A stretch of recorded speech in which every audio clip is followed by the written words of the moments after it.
विश्वानि देव सवितरदुरितानि परासुव यद्भद्रं तन्न आसुव। ॐ सहना भवतु सहनौ भुनक्तु सह वीर्यं करवावहै तेजस्विनावधीतमस्तु मा विद्विषावहै। ॐ कृष्णाय वासुदेवाय हरये परमात्मने प्रणतः क्लेशनाशाय गोविंदाय नमो नमः। ओम श्री परमात्मे नमः। श्रीमद् भगवद गीता अमृतम विश्व रूप दर्शन योग नामक 11वें अध्याय पर हम चर्चा कर रहे थे, जिसमें भगवान ने अर्जुन को विश्व रूप दर्शन कराना प्रारंभ किया और विगत कई श्लोकों में भगवान ने अपना विश्व रूप दर्शन कराया। और उस विश्व रूप दर्शन कराते हुए अर्जुन ने क्या देखा उसका वर्णन करते हुए श्लोक संख्या 15 और 16 में हमने देखा विगत कक्षा में कि पश्यामि देवांस तव देव देहे सर्वांस तथा भूत विशेष संघान ब्रह्मांडमीशम पद्मासनस्थम ऋषिश्च सर्वान उर्गांश दिव्यान। अर्जुन कह रहा है कि हे देव, आपके शरीर में मैं समस्त देवताओं को देखा, जितने देवता हैं समस्त देवताओं को आपके इस शरीर में देखा, और प्राणियों के विभिन्न समुदाय विभिन्न गणों को भी मैंने देखा, और साथ में ब्रह्मा जी को भी देखा जो कमल पर विराजमान ब्रह्मा जी है, उनको भी मैंने देखा। समस्त दिव्य सर्पों जो वासुकी आदि सर्प हैं उनको भी मैंने देखा। और क्या देखा? आपके इस भयंकर रूप को देखा मैंने, जिसमें कहा कि अनेक बाहु दुर्वक्त्र नेत्रम पश्यामि त्वाम सर्वतोऽनंत रूपम नान्तम न मध्यम न पुनस्तवादिम पश्यामि विश्वेश्वर विश्वरूप। कह रहा कि मैंने अनेक बाहु, आपके अनेक बाहु देखे, हाथ देखे, अनेक हाथ वाला आप हैं, अनेक उदर वाले आप हैं, अनेक मुख वाले आप हैं, अनेक नेत्र वाले आप हैं, और सर्वतो अनंत रूप, चारों तरफ आपका फैलाव है और अनंत रूप वाले हैं। आपके रूप का कहीं अंत नहीं है। ऐसा रूप जिसका कहीं अंत नहीं है, ऐसे अनंत रूप वाला मैंने देख रहा हूँ। इसलिए हे विश्वरूप, न आपका अंत है, न आपका आदि है, न आपका मध्य है। मैं कहीं आपका आदि मध्य और अंत नहीं देख पा रहा। आप आदि से रहित है, अंत से रहित है और मध्य से रहित है। तो इस प्रकार अर्जुन ने देखा। अब यहाँ पर देखिए एक बात है कि विगत अध्याय में 10वें में 20 और 32 नंबर श्लोक में एक बार आप देखिए तो उसमें आया था, 20 नंबर श्लोक में भी भगवान ने कहा कि मैं आदि हूँ, अहम आत्मा गुडाकेश सर्वभूताशय स्थितः अहम आदिश्य मध्यम च न भूतानाम अंत एव च। भगवान ने यहाँ पर कहता कि मैं आदि हूँ, मध्य हूँ और अंत हूँ। इन भूतों का मैं आदि हूँ, मध्य हूँ और अंत हूँ। और फिर 32 नंबर श्लोक में भी कहा भगवान ने कि सर्गाणाम आदिरंतस्य मध्यम चैवाहम अर्जुन। मैं सर्ग का आदि हूँ, मध्य हूँ और अंत भी हूँ। सर्गाणाम आदिरंतस्य मध्यम चैवाहम। यहाँ पर भगवान कह रहे हैं कि मैं आदि हूँ, मध्य हूँ और अंत हूँ। और अर्जुन कह रहा है कि आपका ना आदि है, न मध्य है, न अंत है। ये परस्पर दोनों विरोधाभासी बातें दिख रही है। परंतु यहाँ पर अधिकारी भेद के कारण ये कथन है, क्योंकि जब जीव देखता है भगवान को, जीव के तरफ से अब जीव भगवान को देखेगा तो फिर न भगवान के आदि दिखाई देगा, न अंत दिखाई देगा, न मध्य दिखाई देगा। क्यों? क्योंकि जीव के लिए ये सृष्टि ही जो है वो अनंत है। जीव के लिए ये जो सृष्टि है भगवान की, वो सृष्टि ही अनंत है, इसका ही कोई अंत नहीं है। जब सृष्टि का ही अंत नहीं है तो कहाँ से शुरुआत है, कहाँ मध्य है और कहाँ अंत, ये कैसे पता चलेगा? तो अर्जुन यहाँ पर जीव है, जीव का प्रतिनिधित्व कर रहा है। इसलिए अर्जुन के हिसाब से देखा जाए, कि जीव के दृष्टिकोण से देखा जाए तो न आदि है, न मध्य है, न अंत है। परंतु परमात्मा अपने हिसाब से देखेंगे, वो अंतर्यामी है, तो परमात्मा के हिसाब से तो आदि है, अंत है और मध्य है। देखो परमात्मा अपने हिसाब से देखेंगे तो उनको पता है कहाँ से जगत शुरुआत है, कहाँ अंत है, कहाँ कहाँ मध्य है। लेकिन जीव के दृष्टिकोण से न आदि है, न मध्य है, न अंत है। परमात्मा अंतर्यामी होने से उनके लिए आदि भी है, अंत भी है, मध्य भी। इसलिए वहां पर जो कथन दोनों श्लोकों में है वह भगवान के मुख से है, यहाँ पर ये अर्जुन के मुख से है। तो हमारे जैसे व्यक्तियों के लिए तो न आदि है, न मध्य है, न अंत है, क्योंकि इन कार्य जगत का ही इतना विस्तार है कि कोई अंत नहीं। तो सर्वत्र कार्य दर्शनात् विभुत्वम, ऐसा महर्षि कपिल ने भी एक सूत्र दिया है कि सब जगह कार्य का इतना विस्तार है कि ये व्यापक है। और इसी आधार पर उन्होंने माया शक्ति को भी व्यापक कहा कि माया शक्ति भी जो है, भगवान की जो माया शक्ति है, प्रकृति जिसको कहते हैं, वो भी व्यापक है। क्यों? क्योंकि इसका विस्तार देखिए, सर्वत्र कार्य दर्शनात्, जहां देखते हैं वहां कार्य ही कार्य दिखता है, सृष्टि ही सृष्टि दिखती है, नजर आती है, इसलिए व्यापक है। तो जगत ही जब व्यापक है जीव के दृष्टिकोण से, इसलिए न आदि है, न मध्य है, न अंत है। परंतु परमात्मा के दृष्टिकोण से परमात्मा को पता है, हमको भले पता नहीं है, लेकिन भगवान को तो पता है इसका विस्तार कहाँ तक है, इस जगत का विस्तार कहाँ तक है। तभी तो वेद ने कहा तदंतरस्य सर्वस्य तदु सर्वस्यास्य बाह्यतः। हम तो अभी अंदर में ही घुसे हुए हैं। जैसे इसके लिए एक उपमा दी जाती है कि जैसे कोई गूलर का एक फल होता है और गूलर के अंदर कीड़े पड़ जाते हैं, तो कह रहे हैं कि जीव की क्या स्थिति है कि जैसे गूलर का कीड़ा जो अंदर है वो उसके लिए लग रहा है कि यही दुनिया है। गूलर का फल छोटा सा और उसके अंदर कीड़ा है, उसी में उसका संसार है, उसको लगता है कि यही बहुत बड़ा हमारा यही संसार है, इससे बाहर कुछ है ही नहीं। जबकि मनुष्य आदि के दृष्टिकोण से देखा जाए तो कुछ नहीं है। ऐसे ऐसे कितने हजारों और लाखों फल उस पेड़ पर लगे हुए हैं। तो ऐसे ही जीव जो है उस फल के अंदर जो विद्यमान कीड़े की भांति है, उसके लिए तो वही सब कुछ है। लेकिन भगवान जो बाहर भी हैं, वो जब देखते हैं तो कहते हैं कि ये तो कुछ नहीं है। एतावानस्य महिमा तो ज्यायांश पुरुषः पादस्य विश्वभूतानि त्रिपादस्य अमृतम दी। तो इसलिए यहाँ पर ये अंतर दोनों में आ रहा है, आदि मध्य और अंत यहाँ मना कर रहे हैं। और वहाँ भगवान ने कहा कि मैं ही आदि हूँ, अंत हूँ, मध्य। तो भगवत दृष्टिकोण से तो आदि वही है, मध्य भी वही है, अंत भी है। लेकिन जीव के दृष्टिकोण से न आदि है, न मध्य है, न अंत है, क्योंकि जीव भगवान का पार नहीं पा सकता। जीव भगवान के इयत्ता को, परिमाण को समझ नहीं सकता, कहाँ तक है, कहाँ से शुरुआत है, कहाँ अंत है, नहीं समझ सकता। इसलिए अर्जुन का कथन यहाँ पर ठीक ही है कि न अंतम न मध्यम न पुनस्तवादि पश्चामि विश्वेश्वर विश्वरूप, कि हे विश्वेश्वर, विश्व के ईश्वर, आपके विश्व रूप को मैं देख रहा हूँ, जिसका न कहीं आदि है, न मध्य है और न अंत है।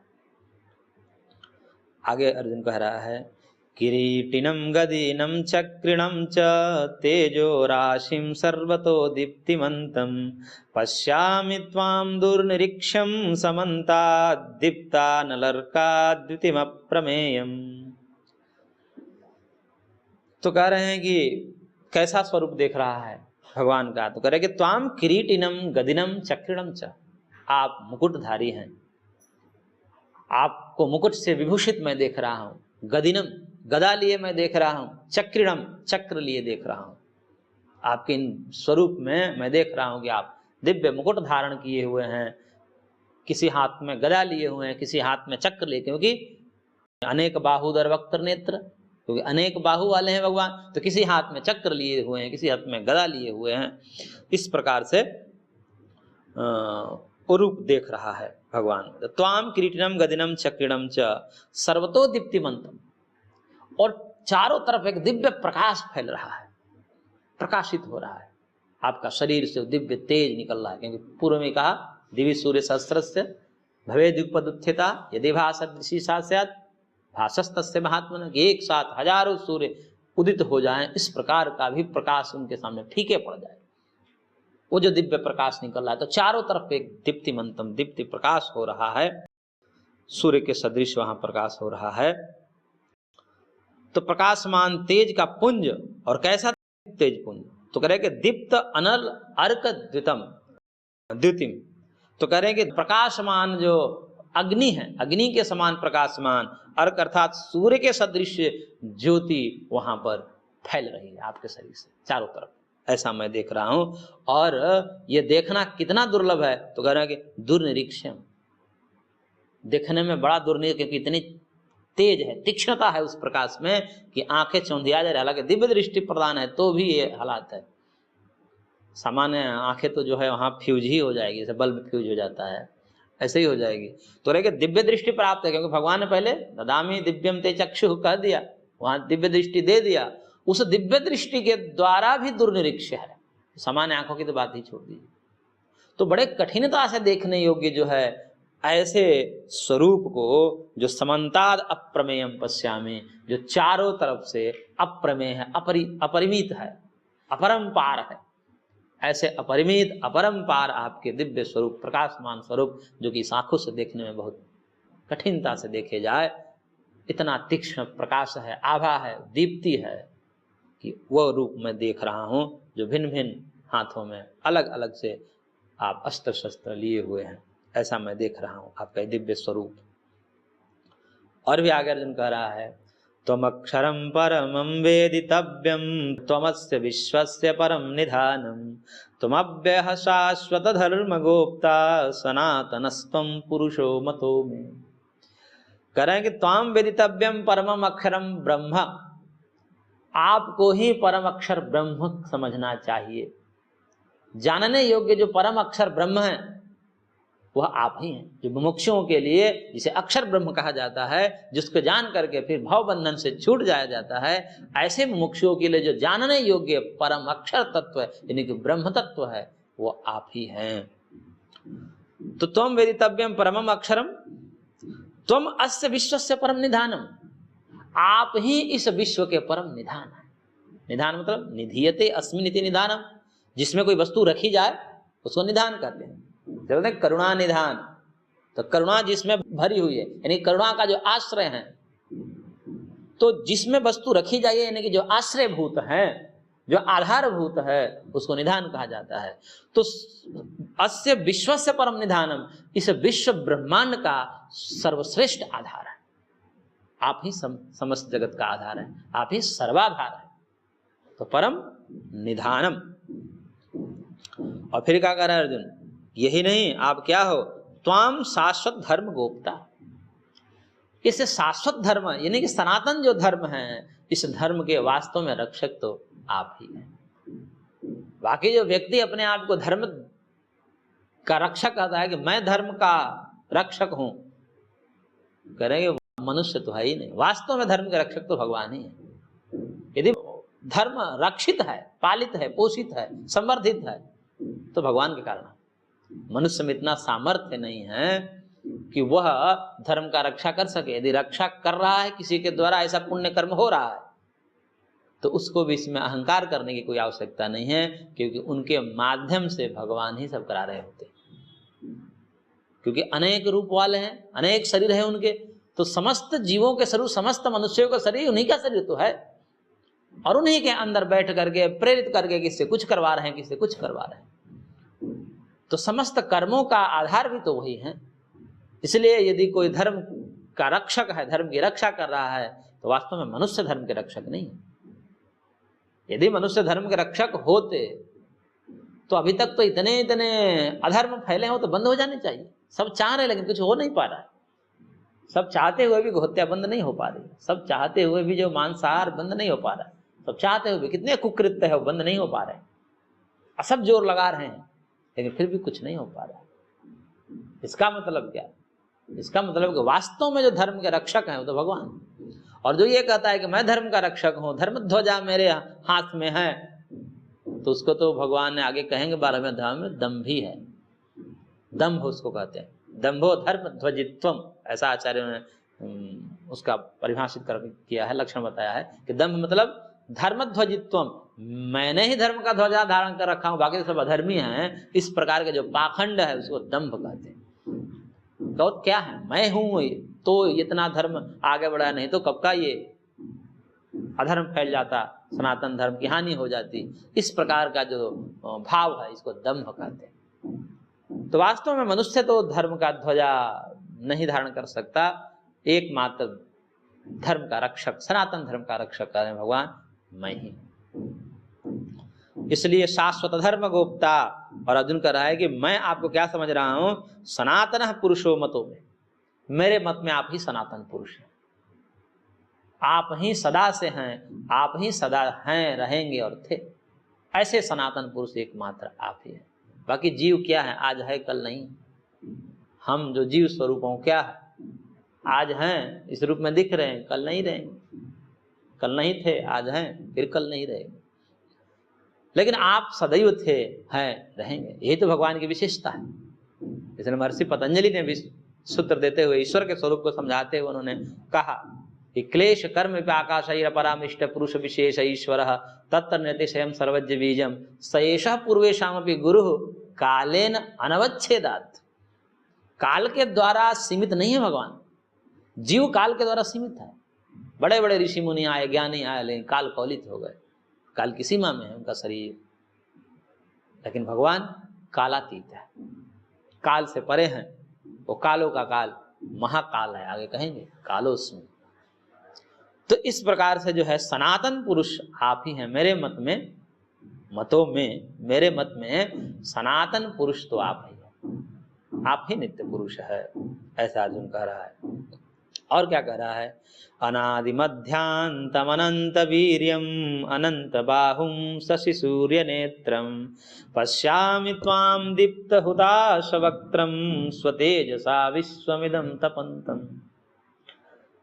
कह रहा है कि त्वाम अनादि मध्यांतम, आपके आदि और मध्य नहीं है, ऐसे अनादि मध्यांतम, आदि नहीं है, मध्य नहीं है, अंत नहीं है। तो इस प्रकार आदि मध्य और अंत से रहित आप हैं। और कैसे हैं, अनंत वीर्य, अनंत बल है, अनंत उत्साह है, अनंत सामर्थ्य है आपके अंदर। क्योंकि इतना बड़ा ताम झाम संभालना, धारण करना सामान्य बल के बस की बात नहीं। तो आप में इतना बल है, इतना सामर्थ्य है, इतना आप में ऊर्जा है कि इससे पूरा विश्व ब्रह्मांड आप धारण कर रखे हैं। तो इसलिए अनंत वीर्यम, अनंत बल है आपके अंदर, अनंत सामर्थ्य से युक्त है। और अनंत बाहु, अनंत बाहु है, अनंत बाहु है। तो इसलिए ये अनंत बाहु आदि विशेषण दिए जाते हैं, भगवान के लिए दिए जाते हैं। कई कई अजान बाहु भगवान राम के लिए दिया जाता है कि अजान बाहु, जिसके घुटने तक खड़े हो जाए तो घुटने तक बाह आ जाए, उसे अजान बाहु कहते हैं। तो अजान बाहु, अनंत बाहु, एक सहस्त्र बाहु था राक्षस, सहस्त्र बाहु। तो भगवान तो अनंत बाहु वाले हैं, क्योंकि समस्त जीवों के बाह भी तो भगवान के ही तो बाह है। इसमें जो ऊर्जा आ रही है, इसमें शक्ति आ रही है, भगवान के कारण ही तो आ रही है। तो सारे जीवों के बाहुमान उन्हीं के बाहु, उन्हीं की भुजाएं हैं, क्योंकि विश्व रूप में सब भगवान के ही रूप हैं। हम सब उसी के अंदर आ जाएंगे, आगे भगवान दिखाएंगे जब भयानक वाला रूप, तो और भी डरेगा अर्जुन। तो अनंत बाहुम शशि सूर्य नेत्रम, ऐसा नेत्र है कि शशि और सूर्य मान उनके नेत्र हैं, सूर्य और चंद्रमा उनके नेत्र हैं, ऐसा शरीर। और दीप्त हुताश वक्त्रम, और उनका मुख कैसा है, जैसे प्रज्वलित अग्नि, उनके मुख से प्रज्वलित अग्नि निकल रही है, ऐसे धधकता हुआ उनका मुख है, काला अग्नि निकल रही, काल की अग्नि आगे बताएंगे। और उससे क्या हो रहा है, स्वतेजसा विश्वमिदं तपन्तम, उनके तेज से, आपके इस स्वयं के प्रकाश से, स्वयं के तेज से ये सारा विश्व तप रहा है। भयात अग्निस्तपति भयात तपति सूर्य भयात इंद्रस्य वायुश्च मृत्युर्धावति पंचम, जिसके भय से सारा कुछ तप रहा है। लेकिन सब भयभीत है मानो, और भयभीत होकर के अपने अपने कार्य में लगे हुए हैं। तो आपके तेज से, आपके इस दिव्य प्रकाश से, आपके इस दिव्य ऐश्वर्य से मानो सब जगह प्रताड़ित है, सब डर के मारे, भय के मारे सब अपने में थरथरा रहे, अपने अपने कार्य में लगे हुए हैं। तो आपके तेज से विश्वमिदं तपन्तम, आपने ही सब समस्त विश्व ब्रह्मांड को तपा रखा है, संतप्त कर रखा है सबको। सब डर रहे हैं, सब दुख को प्राप्त कर रहे हैं, सब दुखित भी हो रहे हैं आपके ही कारण। तो इस प्रकार से आपने संताप भी दे रहे हो, ऐसा मैं देख रहा हूं। क्योंकि एक तरफ से ये सब दिखाने का एक और भी प्रयोजन है भगवान का, कि अर्जुन को वैराग्य हो। क्योंकि अंततः इस कर्म को करते हुए भी मूलतः मोक्ष को पाना है, तो उसके लिए वैराग्य आवश्यक है कि इस ब्रह्मांड में कहीं भी कोई रहे, वो सुखी नहीं हो सकता। इसलिए ये दिखाने का प्रयोजन है भगवान का। विश्वमिदं तपंतम, तप रहे हैं, मानो संतप्त हो रहे हैं, पीड़ित हो रहे हैं, कष्ट पा रहे हैं। इसका मतलब कि संसार में यदि कोई भी जीव होगा शरीरधारी के रूप में, वो तपेगा, कष्ट भोगेगा। अर्जुन देख रहा है अपने आंखों से। तो इसलिए क्या चाहिए, क्या करना चाहिए? तो ऐसा कोई यत्न करना चाहिए, ऐसा कोई प्रयत्न करना चाहिए कि ये संसार से पार चले जाए, भवसागर से तर जाए। यही प्रयोजन होना चाहिए, यही लक्ष्य होना चाहिए जीव को। नहीं तो कहीं भी जाए चैन नहीं है, कहीं भी चले जाएं, देवता ही क्यों न बन जाए, वहां पर भी सुख नहीं है, वहां पे में दुखों की निवृत्ति नहीं है, वहां पे भी फिर लौटना पड़ता है। कुछ देर के लिए भले ही सुख मिल जाए देवताओं को, लेकिन तत्रापि समानम जरा मरणादिजम दुखम, वहां पर भी बुढ़ापा, मरण इत्यादि दुख लगे रहते हैं। उनकी भी मृत्यु होती है, उनका भी शरीर बदलता है और फिर वो भी आते हैं। तो इसलिए पूरा ब्रह्मांड के जीव त्रस्त हैं, आपके तेज से, आपके प्रभाव से सब त्रस्त है। विश्वमिदं तपंतम तापयंतम, तपंतम अर्थात तापयंतम, आप तपा रहे हैं सारे विश्व ब्रह्मांड को। और फिर आगे कह रहे हैं अर्जुन, द्यावा पृथिव्योरिदमन्तरं हि व्याप्तं त्वयैकेन दिशश्च सर्वाः दृष्ट्वाद्भुतं रूपमुग्रं तवेदं लोकत्रयं प्रव्यथितं महात्मन्।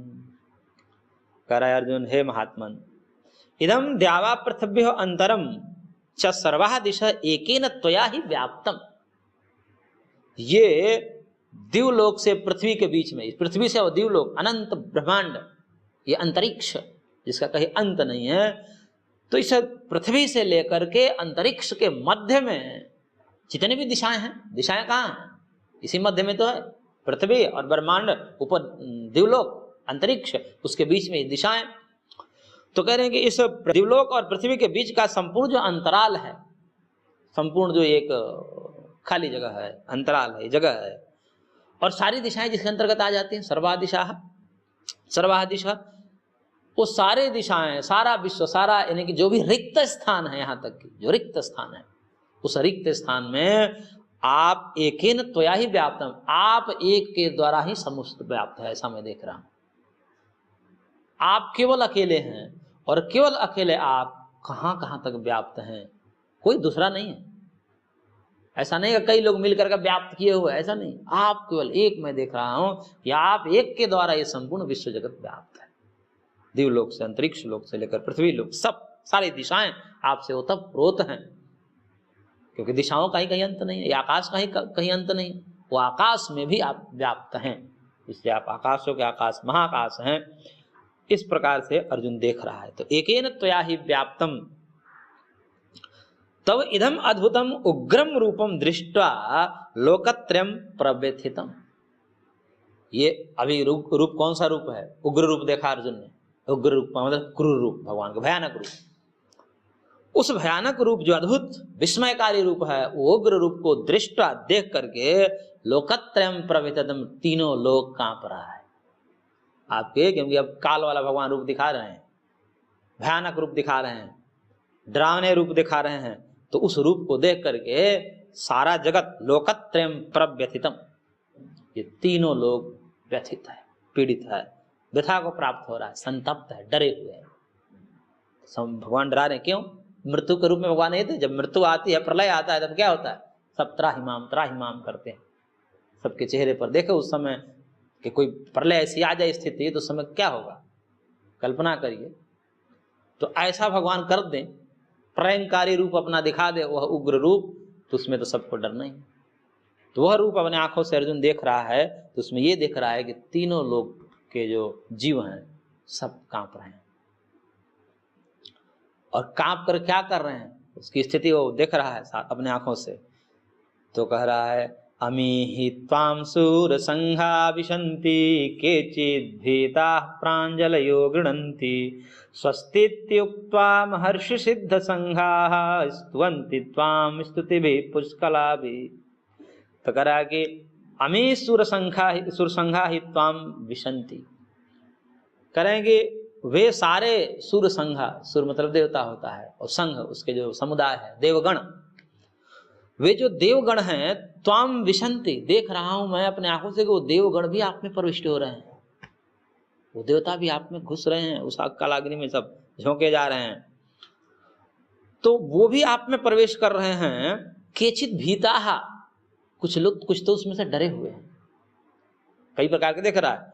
केचित भीता प्रांजलय गृणंती, कोई डर के मारे हाथ जोड़ करके आपका स्तुति कर रहा है,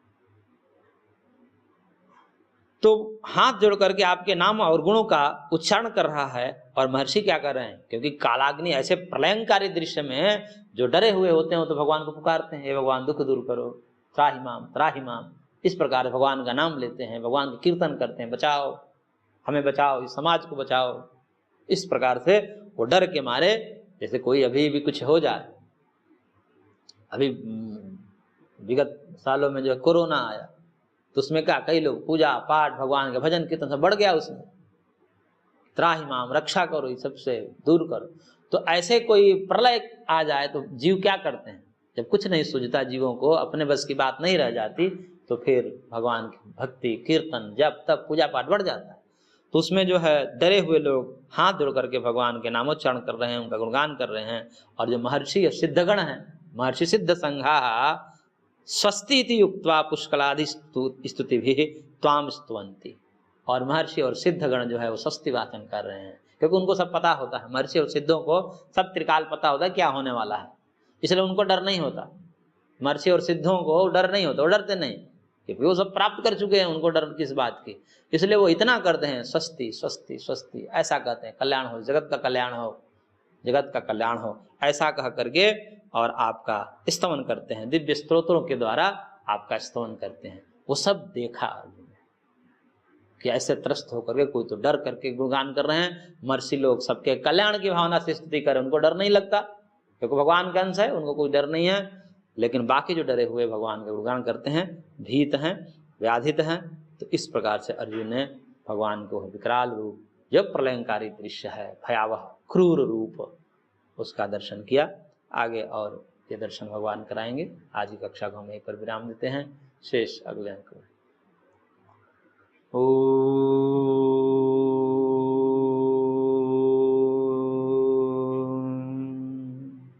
शांति शांति शांति।